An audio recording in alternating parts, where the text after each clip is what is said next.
নমস্কার বন্ধু, আজ আমরা চলে গেছিলাম বিষ্ণুপুরের বইমেলা দেখতে।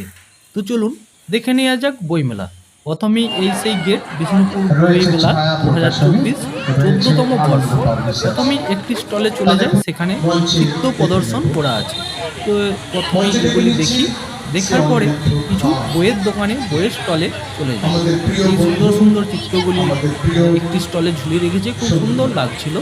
দেখার পর বই, এই টুকটাক বই কিনা হলো দেবাংশুর জন্য। এবং বই কেনার পর যখন কবিতা হচ্ছিল, অনেকেই আবৃত্তি করছিল, তখন দেবাংশু বলে যে আমি করব। তো আমি ওরাকে বললাম, ওরা বললো ঠিক আছে, আবৃত্তি হবে, অসুবিধে নেই। কত বয়স না, 4 বছর বয়স। দিয়ে স্টেজে তুলে দিল এবং নাম ঘোষণা করার পর উনি কিন্তু আবৃত্তি সুন্দরভাবে করে তারপরে এলো।